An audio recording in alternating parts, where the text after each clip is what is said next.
President Trump made a brief visit to Mississippi's capital on Saturday to attend the opening of a new civil rights museum as his presence sparked a boycott by lawmakers, civil rights icons and protesters who questioned his commitment to racial equality. Trump does not care about human rights, much less civil rights, and make America civil again, read some signs as about 200 protesters gathered outside the Mississippi Civil Rights Museum in downtown Jackson.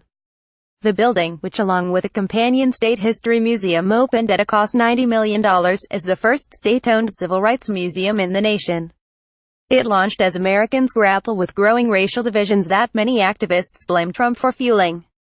Its kickoff, which had the support of a broad coalition of civil rights veterans and politicians from across the U.S., became overshadowed by the controversy over Trump in recent days as a growing number of civil rights figures announced plans to stay away. Trump turned celebration of Mississippi Civil Rights Museum into a slap in the face, say activists. They included Rep. John Lewis, a Georgia Democrat who was a major civil rights activist, Rep. Benny Thompson, former Gov. Rem Abbas, and Jackson Mayor Chokwe Antar Lumumba.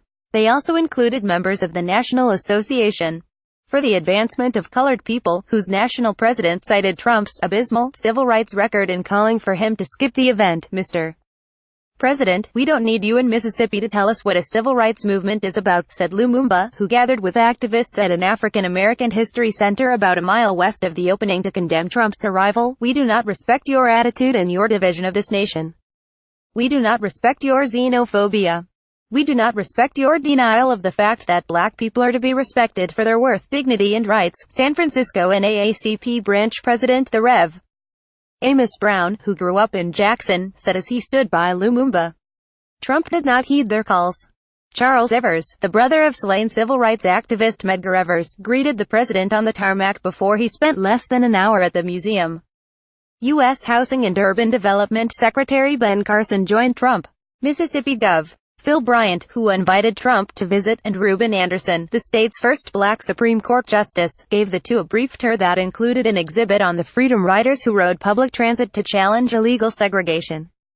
The museum dives into the history of the civil rights movement in the state between 1945 and the 1970s, including major national turning points such as the brutal murder of Emmett Till outside Money, Miss, in 1955. Trump stayed largely on script as he spoke for about 9 minutes to an invitation-only crowd of 200 museum donors, civil rights figures, and local and state officials in an auditorium. Event organizers initially expected Trump to speak at a larger outdoor public event before the White House said his presence would be more limited in what appeared to be a concession to protesters. These buildings embody the hope that has lived in the hearts of every American for generations.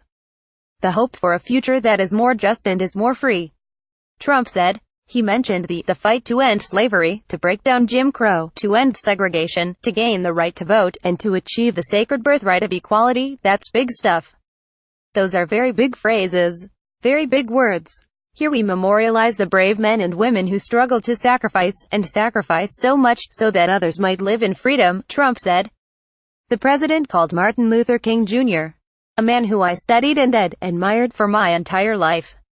He recalled the work of Medgar Evers, who fought in Normandy in the Second World War and then battled grave injustices against very innocent people. A white supremacist murdered the activist in Jackson in 1963. Evers' widow, Merle Evers Williams, received a standing ovation as Trump recognized her by name. In contrast to the majority black city and nearly all-black crowd of more than 1,000 people who had gathered at the outdoor ceremony, the group Trump addressed was mostly white. There's not a lot of black people here, said John Perkins, an 87-year-old Jackson resident and veteran of the civil rights movement who sat in the front row of the auditorium with his daughter, Joni Potter, next to a seat reserved for Bryant. For me personally, it's like an Ebenezer, a new beginning. And I hope this can be symbolic of a time for reconciliation. It was heart-searching for me to come here after the president was coming, but I decided it's too important. We got to do it together. Perkins stood for the president as he entered and exited. But his daughter, who came with her husband and 2 sisters, did not. He's up there saying the right thing, but look at what he's doing against everything the museum stands for. Potter said, she said, describing her reaction to Trump's words. Afterward at the public event outside, speakers largely avoided references to the controversy over Trump. Today, we are being challenged almost as much as when Medgar Evers was alive, said Evers Williams, who spoke at length to praise the museum's Trump has repeatedly stumbled with race and faced challenges that he enables racism through his tweets, statements and policies. He opened his presidential campaign by calling Mexican immigrants criminals and rapists, and later promised to ban all Muslims from entering the U.S. Athletes have accused the president of picking racially charged fights with black sports stars whom he mocks for kneeling during the national anthem to protest police brutality. Republicans came out against Trump after he suggested neo-Nazis at a deadly march in Charlottesville, VA, included very fine people. Federal courts have repeatedly knocked down his travel ban for illegally targeting Muslims, though the Supreme Court recently revived it. His standing among minorities has also suffered. A new Quinnipiac University poll found that 57% of Americans said Trump did not respect racial minorities as much as white people. The poll found that 86% of African Americans hold that view. White House spokesman Raj Shah pushed back against the protests and accusations of racism. It's a little unfortunate that a moment like this, that could be used for unification and bringing people together, some folks are choosing to play politics with it. Shah said. Trump has always condemned racism, violence and bigotry and hatred in all forms. Shah added.